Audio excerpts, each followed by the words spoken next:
سے پہلی آیات میں یہود اور نصارہ مغضوب علیہ اور ضالین بگڑے ہوئے لوگ جنہوں نے دین کا غلط استعمال کیا اور دین کی باتوں کو اپنے مفاد کے لیے انہوں نے استعمال کیا، قرآن نے ان کی خرابیاں بیان کی اور ان کا انجام بیان کیا، ان کا عمل اور کردار کیا ہے اور اس عمل اور کردار کا انجام کیا ہے جو یہود اور نصارہ نے اختیار کیا ہوا ہے۔ ایمان رکھتے ہیں جن کتابوں پر اور عمل کرتے ہیں ان کتابوں کے حکموں کے خلاف۔ اس لیے اب میرے پیغمبر آپ اس بگڑے ہوئے دور میں نبی بنا کر بھیجے گئے ہیں۔ جس طرح ایک طرف اسماعیل علیہ السلام کی اولاد انہوں نے بت پرستی اختیار کر لی، اسی طرح سود اور دیگر معاشرتی جرائم میں مبتلا ہو کر اپنی صلاحیتوں کو برباد کر رہے ہیں۔ تیسری طرف مدینہ کے یہود اور نصارہ اور بگڑی ہوئی قومیں ہیں۔ اب ان کو راہ ہدایت پر لانا، ان کو اللہ کا سچا پیغام پہنچانا، یہ اب آپ کی ڈیوٹی ہے۔ اللہ تعالیٰ نے پورے کلام مجید میں نبی پاک صلی اللہ علیہ وسلم کو یا ایھا النبی کہہ کر خطاب کیا۔ یہ یا ایھا الرسول کہہ کر صرف ان دو جگہوں پر یا ایھا الرسول کہہ کر بیان کیا۔ ایک تو یا ایھا الرسول لا یحزنک الذین یسارعون فی الکفر، کہ یہود اور نصارہ جو پیغمبر کے خلاف پروپیگنڈا کرتے تھے کہ آپ اللہ کی بات انسانوں تک پہنچاتے ہیں، جھوٹی باتیں پھیلاتے ہیں آپ کے خلاف، تو اللہ نے آپ کو تسلی دی کہ یہ حرام خور، سود خور، یتیموں کا مال کھانے والے، اللہ کے حکموں کو بیچنے والے، آپ ان کا خوف مت کھائیں۔ لا یحزنک الذین یسارعون فی الکفر من الذین قالوا آمنا بافواہہم، آپ ان کا غم نہ کھائیں۔ اور دوسرا یہاں تبلیغ رسالت کہ آپ کا فرض منصبی کیا ہے، تو اس پر اللہ تعالیٰ نے یا ایھا الرسول کہہ کر خطاب کیا۔ باقی ساری جگہوں پر اللہ تعالیٰ نے یا ایھا النبی کہہ کر خطاب کیا، لیکن یہاں رسالت کا تذکرہ ہے۔ رسالت کا مطلب کیا ہوتا ہے کہ آپ کو رسول بنا کر بھیجا گیا، آپ پیغمبر ہیں، آپ کو اللہ نے پیغام دیا ہے، وہ پیغام آپ نے میرے بندوں تک پہنچانا ہے۔ تو اب اللہ تعالیٰ کے قاصد ہے۔ رسول کسے کہتے ہیں؟ پیغام پہنچانے والے۔ رسالت کسے کہتے ہیں؟ اللہ اور بندوں کے درمیان پیام رسانی کرنے والا۔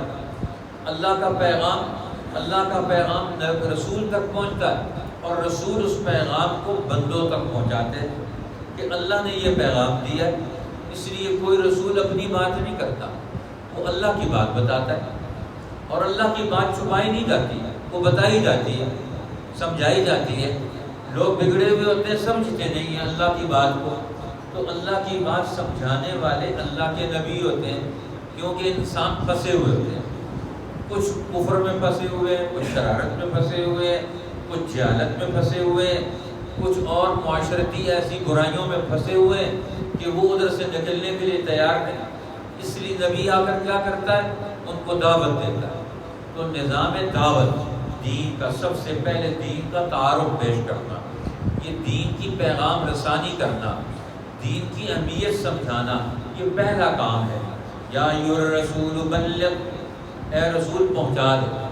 آپ کا کام کیا ہے؟ تبلیغ، اللہ کا حکم نامہ پہنچانا، اللہ کی بات سمجھانا، اللہ کی بات دل تک منتقل کرنا۔ باقی دل تو اللہ کے قبضے میں، تو پہلا درجہ جو ہوتا ہے دین سمجھنے کا ہوتا ہے۔ اور سمجھانے والے کون ہوتے ہیں؟ مبلغ، اللہ کے پیغمبر، ان کے اندر یہ صفات ہوتی ہیں، مفہمین کی، حکمت کی، دانائی اور عقل کی، ہر انسان تک یہ پیغام پہنچے، ہر سمجھدار آدمی تک یہ پیغام پہنچے، ہر انسان تک یہ پیغام پہنچے۔ پیغام پہنچانا ہمارا کام ہے، نہیں مانتا یہ اس کا کام ہے۔ دوسرا کام پھر اس کے بعد شروع ہوتا ہے، پھر تیسرا کام اس کے بعد اگلا شروع ہوتا ہے، چوتھا کام پھر اس کے بعد شروع ہوتا ہے۔ تو اب یہ اللہ کے نبی یہ پہلا کام کرتے ہیں، داعیا الی اللہ باذنہ وسراجا منیرا، داعی بن کر آئے، مبلغ بن کر آئے۔ اس لیے یہ دین یہ انسانوں کے اندر منتقل ہونے کے لیے آیا ہے۔ اب ہمارے یہاں لوگ صرف چند چیزوں کی دعوت دیتے ہیں، پورے دین کی دعوت نہیں دیتے۔ پورا دین سمجھانا ہے جس میں سیاست بھی ہے، معیشت بھی ہے، معاشرت بھی ہے، ایمان بھی ہے، عمل بھی ہے، اخلاق بھی ہے، ماں باپ کے حقوق بھی ہیں، کاروبار رزق کے حلال کمانا بھی ہے۔ دین کی ساری دعوت ہے کہ اس دین کے بہت سارے تقاضے جو امت کے ساتھ جڑے ہوئے، یہ انسانوں کو یہ دین کا تعارف کروانا، یہ آج مسلمانوں کی ذمہ داری ہے، اور آج مسلمانوں کو خود ہی دین کا پتہ ہے۔ کہتے ہیں کہ ایک مسلمان کے ساتھ ایک کافر سفر میں چلا گیا، اس نے راستے میں پتہ چلا کہ ایک دوسرے سے تم کون ہو؟ انہوں نے کہا میں تو مسلمان۔ تم کون ہو؟ کہنے لگا میں تو کافر۔ وہ کہنے لگا کلمہ پڑھ وگرنہ تجھے میں قتل کرتا ہوں۔ اب اس کو جوش تھا کلمہ پڑھانے کا، اس نے کہا اچھا کلمہ پڑھاؤ۔ میں کلمہ زبردستی جب چھوڑتے تھے نہیں یہ تو کلمہ پڑھا، پھر کہتا کلمہ تو مجھے بھی نہیں آتا۔ وہ کہتا کلمہ پڑھا، جس کی تو دعوت دینا چاہتا ہے کہتا کلمہ تو مجھے بھی نہیں آتا۔ آج مسلمانوں کا حال یہ ہو گیا کہ دنیا دین سمجھنے کے لیے ہم نے اس کو سمجھانا ہے، اور جنہوں نے سمجھانا ہے ان کو خود دین کے بارے میں کوئی پتہ نہیں۔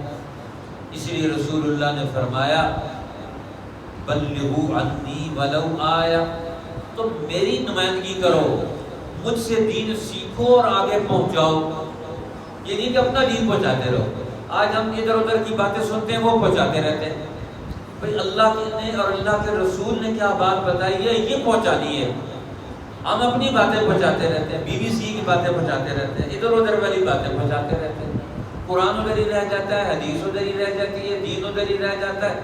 دنیا جہان کی خبریں ایک دوسرے کو منتقل کرتے ہیں روزانہ مسلمان، لیکن دین حق کی سچی باتیں وہ ہم ایک دوسرے کو نہیں سمجھاتے۔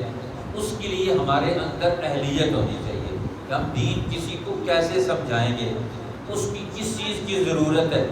کوئی دین جنرلی کس کے ذریعے سے سمجھے گا، کوئی دین کس مثال کے ذریعے سے سمجھے گا، کوئی دین کس مثال کے ذریعے سے سمجھے گا۔ ہر ایک کا ذہن اپنا ہے، جو کسان ہے اس کا اپنا ذہن ہے، جو تاجر ہے اس کا اپنا ذہن ہے، جو ملازم ہے اس کا اپنا ذہن ہے، جو بادشاہ ہے اس کا اپنا ذہن ہے، ایک مزدور ہے اس کا اپنا ذہن ہے۔ کلم الناس علی قدر عقولہم، لوگوں سے ان کے عقل کے مطابق گفتگو کرو۔ اب یہ دین سمجھانے کا کام پہلے انبیاء علیہ السلام کا تھا، اب انبیاء علیہ السلام کے بعد ان کے سیکھنے والے، ان سے سیکھنے والے لوگوں نے صحابہ کرام کا تھا، پھر اس کے بعد ہر دور کے فقہاء، حکماء، اہل علم اور جو متکلمین ہیں، بڑے بڑے سچے سمجھدار لوگ ہیں، انہوں نے دین سمجھانا ہے۔ اب ہر ایک طبقہ اس وقت اپنے اپنی مصروفیات میں چلا گیا، اب امت کو دین کون سمجھائے گا؟ اس لیے یہ بہت بڑی ذمہ داری ہے۔ بلغ ما انزل الیک من ربک، آپ پہنچا دیں جو کچھ اتارا گیا آپ پر آپ کے رب کی طرف سے، آدھا آدھا نہیں، سارا دین پہنچانا ہے، سارا دین سمجھانا ہے، سارا دین بتانا ہے، اس کی اہمیت اور عظمت بتانی ہے۔ آج ہر جماعت نے آدھا آدھا دین پکڑا ہوا ہے، ہر جماعت آدھا آدھا دین پہنچانا چاہتی ہے، ہر فرقے نے چند مسئلے پکڑے ہوئے ان مسئلوں کو گفتگو کرتے ہیں، باقی دین کے بارے میں کوئی گفتگو نہیں کرتے۔ اس لیے آدھا آدھا دین ہر ایک نے سیکھا ہوا ہے اور آدھا دین پہنچانا چاہتے ہیں، اسی لیے ساری لڑائی جھگڑا ہے، سارا دین پہنچائے اور اس کے لیے محنت اور کوشش کریں۔ اب یہ دین اسلام یہ تبلیغی دین ہے، یہ آگے بڑھے گا۔ تبلیغ کا مطلب کیا ہوتا ہے؟ اس نے آگے بڑھنا ہے، ہر قوم کے اندر، ہر علاقے کے اندر، ہر انسانوں کے طبقے کے اندر، سارے انسانوں کے اندر اس دین نے پہنچنا ہے۔ یہ ذمہ داری ہے اللہ کی طرف سے، نبی پاک، اور نبی پاک یہ ذمہ داری دے کر گئے امت کو کہ اس امت نے دین پہلے خود سیکھنا ہے اور قرآن پاک کا درس حاصل کرنا ہے، حدیث پاک کا درس حاصل کرنا ہے، فقہ کے مسائل سیکھنے ہیں، اور پھر پورا دین سیکھ کر ہر ایک کی کیا ضرورت ہے وہ اس کو اس نے بتانی۔ اس لیے دین کی دعوت اور تبلیغ کے اصول، وہ کہتے ہیں کہ ایک دفعہ اب دین کیا بات کس کو سمجھانی ہے، کتنی سمجھانی ہے، بھی سمجھ کی بات۔ کہتے ہیں کہ ایک دفعہ علامہ ابن تیمیہ رحمۃ اللہ تعالی علیہ، ان کے شاگرد وہ دین کے بارے میں بڑے جری تھے، دین کے خلاف کوئی بات دیکھتے تو فوراً اس کو روکنے کی کوشش کرتے۔ دیکھا کہ ایک جگہ جا کر تاتاریوں کی ایک فوج ہے اور وہ شراب پی رہے ہیں، کچھ لوگ ان میں سے یہ دیکھتے ہیں کہ شراب پی رہے ہیں تو حرام کام کر رہے ہیں، اس لیے ان کو فوراً روکا جائے۔ تو علامہ ابن تیمیہ روکنے سے پہلے پوچھنے کے لیے آ گیا استاد محترم اپنے شیخ سے کہ ہم ان کو روکیں کہ نہ روکیں، یہ تو غلط کام کر رہے ہیں۔ انہوں نے کہا پہلی بات تو یہ ہے کہ یہ مسلمان نہیں ہے، ان کے لیے شراب کی حرمت کا مسئلہ تو مسلمان کے لیے، ان کو تو پہلے دین پیش کریں گے اور بعد میں حرام حلال کا مسئلہ ان کے لیے آئے گا۔ حرام حلال کا مسئلہ ان کے لیے پہلے نہیں ہے، یہ تو پہلے ہی غیر مسلم۔ دوسری بات یہ ہے کہ یہ شراب پی رہے ہیں، جتنی دیر میں شراب پئیں گے مدہوش رہیں گے، اور اگر یہ مدہوش رہیں گے تو اتنی دیر میں مسلمانوں کو قتل کرنے سے محفوظ ہو جائیں گے مسلمان، وگرنہ یہ اٹھیں گے سارے مسلمانوں کو قتل کریں گے۔ یہاں حملہ آور ہوتے ہیں ہر شہر پر، تم ان کو شراب نہیں پینے دے ہوئے تو یہ جا کر مسلمانوں کو قتل کریں گے، اب مسلمانوں کو قتل شراب پینے سے زیادہ جرم ہے۔ تو اب یہ چھوٹا جرم کر رہے ہیں، چھوٹا جرم چھڑواؤ گے تو بڑے جرم میں مبتلا ہو جائیں گے۔ اب دین کا کون سا کام کس وقت ہم نے کرنا ہے، اس کا کہتے ہیں عقل اور سمجھ۔ آج لوگوں میں دین کا علم ہے، دین کی عقل نہیں ہے۔ اصل چیز ہے دین کے علم کے ساتھ دین کی عقل پیدا کرنا۔ اس لیے امام اعظم ابو حنیفہ فرمایا کرتے تھے 1 من علم کے لیے 40 من عقل کی ضرورت ہے۔ آج مسلمانوں میں علم وہی ہے جو رسول اللہ کے دور میں، لیکن عقل وہ نہیں رہی۔ اپنے یہاں ساری چیزیں فائدے کی موجود ہیں، استعمال نہیں کر سکتے، نقصان سے بچ نہیں سکتے ہیں، کیونکہ ہمارے اندر عقل نہیں ہے۔ علم تو ہے، ہر ایک آدمی کو پتہ ہے گندم کیسے اگائیں گے، لیکن عقل نہیں ہے کہ گندم اگا کر اس کو اپنے پورے سال کے پروسیس پہ لگا کر اپنے قوم کا مسئلہ کیسے حل کریں گے۔ معلومات سارے لوگوں کو ہیں، ان معلومات کو عمل میں لانے کی عقل اور حکمت عملی کوئی نہیں، حکمت اور دانائی کوئی نہیں، سمجھ اور بصیرت نہیں، اس لیے مار کھا رہے ہیں۔ اب نبی پاک صلی اللہ علیہ وسلم بدر کے میدان تک آپ کی حفاظت ہوتی تھی، صحابہ کرام آپ کی حفاظت کرتے تھے کہ آپ اللہ کا دین پہنچاتے ہیں تو آپ کی حفاظت کی جائے۔ لیکن یہ آیت اتری مدینہ میں، اب اللہ نے فرمایا کہ میرے پیغمبر اب آپ کو کسی چوکیداری کی ضرورت نہیں۔ بدر کے میدان میں آپ کی چوکیداری کر رہے حضرت عمر، حضرت ابوبکر بھی، کئی صحابہ، ہر میدان میں جہاں رسول اللہ جاتے آپ کے ساتھ کوئی نہ کوئی دوست جاتے تھے حفاظت کے اعتبار سے۔ حفاظت اور تدبیر ضرور کرنی چاہیے، لیکن اللہ تعالیٰ نے اب اس آیت میں اتار دیا کہ اب آپ کی حفاظت اللہ خود کرے گا۔ اس لیے اب آپ کو دین پہنچانے کے لیے کسی چوکیدار اور کسی پہرادار اور کسی کلاشن قوم بردار کی کوئی ضرورت نہیں۔ دین کی تبلیغ کے لیے آج دین کی تبلیغ کرنے والوں کے لیے بھی بڑے بڑے اہل علم نے کلاشن قوم بردار رکھے ہوئے ہیں، اس کے بغیر وہ سفر ہی نہیں کرتے۔ رسول اللہ صلی اللہ علیہ وسلم کو اللہ نے بتایا اب کسی چوکیدار کی ضرورت نہیں ہے، فرمایا فَإِن لَّمْ تَفْعَلْ فَمَا بَلَّغْتَ رِسَالَتَهُ، اگر پوری بات نہیں پہنچائیں گے تو رسالت کا حق ادا نہیں ہوا۔ وَاللَّهُ يَعْصِمُكَ مِنَ النَّاسِ، اب اللہ آپ کو لوگوں سے بچائے گا، کوئی آدمی آپ کا بال بیگا نہیں کر سکتا، آپ کو نقصان نہیں پہنچا سکتا، اب آپ پر حملہ آور ہو کر آپ کے اوپر قابو نہیں کر سکتا، اب اللہ آپ کو بچائے گا۔ اس لیے اللہ نے کافر قوموں کو ہدایت نہیں دینی جو اپنے کفر پر ڈٹے رہے۔ طالب ہوں گے تو اللہ ہدایت دے گا، طلب نہیں ہوگی تو اللہ تعالیٰ ہدایت نہیں دے گا۔ اس لیے نبی پاک صلی اللہ علیہ وسلم کو اللہ تعالیٰ نے ہر میدان میں ہر مصیبت سے بچایا، اللہ تعالیٰ نے براہ راست نگرانی کی۔ اس لیے فرمایا اب آپ کو ڈرنے کی ضرورت نہیں ہے، حق بات پہنچائیں۔ اب دیکھو اللہ کے نبی موسیٰ علیہ السلام فرعون کے دربار میں کھڑے ہیں اور حق بات پہنچا رہے ہیں۔ اس لیے بات پہنچانی ہے لیکن حکمت کے ساتھ۔ آج ہم نے پہلے خود سمجھنا ہے پھر اپنی نسلوں کو سمجھانا ہے۔ اب قرآن حکیم نے دعوت دینے کا انداز کیا ہوتا ہے، انسانوں کو پیغام حق سنانے سمجھانے کا طریقہ کار کیا ہونا چاہیے۔ اب نبی پاک صلی اللہ علیہ وسلم نے 23 سال محنت کی اور آخری خطبہ حجۃ الوداع میں میدان عرفات میں آپ نے پوری امت کو خطاب کیا، اور اس خطاب میں سب سے پہلے خطاب کرنے کے بعد آخر میں فرمایا دیکھو، سب لوگوں سے یہ پوچھا کیا میں نے تم تک دین پہنچا دیا؟ سب نے کہا پہنچایا نہیں، آپ نے پہنچانے کا حق ادا کر دیا، آپ نے دین پہنچایا ہی نہیں، دین پہنچانے کا حق ادا کر دیا۔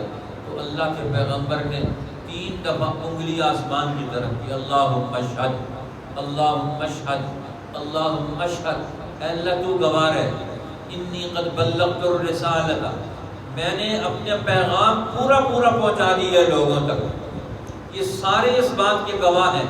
اور فرمایا فلیبلغ الشاہد منکم الغائب، اب جو لوگ موجود ہیں یہ آنے والے اگلے دور کی نسلوں کو یہ دین حق پہنچانا اب تمہاری ڈیوٹی اور ذمہ داری ہے۔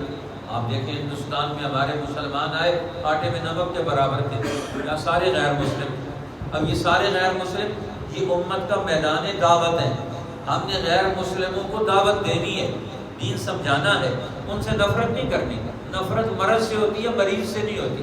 آج کل مسلمانوں کو الٹا سبق پڑھایا گیا، کہتے ہیں مریض سے نفرت کرو۔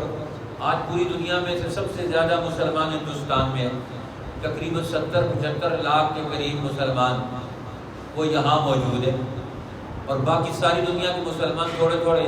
اب یہ کہاں سے آ گئے؟ اب یہاں سے انہی غیر مسلم قوموں سے لوگ مسلمان ہوئے، یہاں آئے تھے تو آٹے میں نمک کے برابر، اور یہاں سے انہیں ہمارے بزرگوں نے، اولیاء اللہ نے، علماء نے، عادل حکمرانوں نے ماحول بنایا، یہاں کی قوموں کے اندر سے لوگ مسلمان ہوتے چلے گئے، اور آہستہ آہستہ دین ان کی زندگی کا حصہ بن گیا۔ اس لیے اللہ تعالیٰ نے فرمایا میرے پیغمبر اب آپ نے دین پہنچایا ہی نہیں، پہنچانے کا حق ادا کر دیا۔ اس لیے آج بھی جو حجاج اکرام روزہ رسول پر حاضر ہوتے ہیں، وہاں جو صلاۃ و سلام پیش کرتے ہیں اس میں یہ جملے بھی ہیں صلاۃ و سلام کے اندر، اے اللہ کے پیغمبر انک قد بلغت الرسالۃ وادیت الامانۃ ونصحت الامۃ وکشفت الغمۃ، اے اللہ کے پیغمبر آپ نے امانت پہنچا دی، آپ نے اپنی پیغمبری رسالت اور اپنی نمائندگی اور اللہ کا پیغام آپ نے پہنچا دیا اور پہنچانے کا حق ادا کر دیا، اور امت کی خیر خواہی کا کوئی پہلو آپ نے نہیں چھوڑا جو آپ نے ادا نہ کیا ہو۔ آج بھی ہر مسلمان یہ جا کر قبر اطہر پر، روضہ رسول پر جا کر یہ پیغام پڑھ کر آتا ہے، آپ نے تو پہنچا دیا ہے، تو اللہ کے پیغمبر اگر پوچھ لیں میں نے تو پہنچا دیا تو نے کیا کیا، یہ زبان حال سے پوچھ سکتے ہیں نا، مولوی صاحب، قاری صاحب، یہ مرشد صاحب، پیر صاحب، شیخ الحدیث صاحب، تاجر صاحب، کسان صاحب، حاکم وقت، جج، جرنیل، صدر، وزیر اعظم، تم صلاۃ و سلام کس لیے پیش کرنے کے لیے آئے ہو میرے دربار میں؟ تم نے میرے دین کے لیے کیا کیا آج تک؟ ہر آدمی جو گریبان میں جھانک کر وہاں صلاۃ و سلام پیش کرے، میں کس شخصیت کے سامنے کھڑا ہوں جنہوں نے ایک ایک آدمی کی خیر خواہی کی ہے، یہ جہنم سے بچ جائے، اس سوال سے بچ جائے، یہ تباہی سے بچ جائے۔ آج ساری امت تباہی کے سپرد ہے، ہم اس کے لیے بچاؤ کا کیا راستہ پیش کر کے گئے ہیں کہ روزہ رسول پر ہم صلاۃ و سلام پیش کر رہے ہیں؟ وہاں اس نیت سے صلاۃ و سلام پیش کریں کہ ہم دین کی ذمہ داری لے کر وہاں سے آ رہے ہیں، پھر تو صلاۃ و سلام کا ہم نے حق ادا کر دیا۔ اور اگر صرف کلمے کہہ کر آنا ہے، وہاں روزہ رسول پر جا کر اللہ کے پیغمبر جس چیز کے لیے، جس دین کے لیے سب کچھ قربان کر کے لیے ہے، وہ آج ہمارے پاس ہے، نہ ہم اسے جانتے ہیں، نہ اسے پڑھتے ہیں، نہ اسے سنتے ہیں، نہ اسے سمجھتے ہیں، نہ اس کو عمل میں لانے کے لیے کوئی کوشش کرتے ہیں، تو ہم نے صلاۃ و سلام وہاں کیا پیش کیا، کس منہ سے وہاں جاتے ہیں؟ اس لیے کچھ کر کے جائیں۔ ہر حاجی آج یہ نیت کر کے جائے، ہر عمرہ کرنے والا پہلے سے نیت کر کے جائے کہ میں رسول اللہ کا امتی بن کر، آپ کے دین کا داعی بن کر، اس کا نمائندہ بن کر وہاں جا رہا ہوں، اور نمائندہ بن کر وہاں سے آؤں گا۔ دیکھیں پھر روزہ رسول پر جب صلاۃ و سلام پیش کریں گے اس کا کیا اجر و ثواب مرتب ہوگا، کتنا فیض ملے گا رسول اللہ کو جب یہ نیت ہوگی۔ اور پھر صلاۃ و سلام پیش کریں گے انک قد ادیت الامانۃ ونصحت الامۃ وکشفت الغمۃ، اور یہ سارے کلمات جو رسول اللہ کی شان میں اس جنری صلاۃ و سلام کے اندر پیش کیے جاتے ہیں، کاش کے مسلمانوں کو سمجھ آ جائے۔ اللہ ہمیں وہ سمجھ نصیب کرے اور اس دین کے نمائندہ بن کر آج دنیا میں مسلمان زندگی بسر کریں، اور اس دین کا نظام، اس کی حکومت، اس کا بازار، اس کی عدالت، اس کی تعلیم کا، اس کی مسجد اور اس کی تربیت کا اور اس کا پورا ماحول ہم بنا کر پوری دنیا کو دین حق کی دعوت کا عملی اظہار کرنے والے لوگ بن جائیں۔ اللہ ہمیں وہ صفات، وہ اخلاق، وہ اعمال، وہ کردار نصیب فرما دے۔ اللہ تعالیٰ آپ سب لوگوں کا آنا قبول فرمائے۔ کل انشاءاللہ درس حدیث پاک بھی ہوگا جس میں میں حج اور قربانی کے حوالے سے ذکر ہوگا، اور ہمارے والد صاحب نے حج کے بارے میں کتاب لکھی ہے، اس کتاب کی رہنمائی حجاج کے لیے کیا ہے، امت کے لیے کیا ہے، اس کا مختصر سا اجمالی تذکرہ ہوگا تاکہ حجاج کرام کو بھی تربیت مل جائے اور جو آنے والے سننے والے لوگ ہیں ان کا بھی ایمان تازہ ہو۔ اسی طرح ہمارے علماء کے خاندان کا پورا تذکرہ، اس پر بھی کتاب ایک مرتب ہوئی ہے، اس کے حوالے سے بھی کچھ باتیں ہوں گی۔ آپ سب احباب خود بھی کر تشریف لائیں اور اپنے دوستوں کو بھی بلائیں۔ یا ایھا الرسول بلغ، اے رسول صلی اللہ علیہ وسلم پہنچا دے ما انزل الیک من ربک، جو اترا تجھ پر تیرے رب کی طرف سے، وَإِن لَّمْ تَفْعَلْ فَمَا بَلَّغْتَ رِسَالَتَهُ، اور اگر ایسا نہ کیا آپ نے تو کچھ نہ پہنچایا اللہ کا پیغام، وَاللَّهُ يَعْصِمُكَ مِنَ النَّاسِ، اور اللہ آپ کو بچائے گا لوگوں سے، یعنی ہر ایک شر کر پیدا کرنے والے کی شرارت سے۔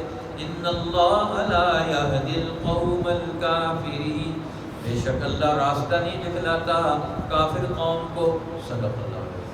اس آیت کا انشاءاللہ آگے تذکرہ ہوگا۔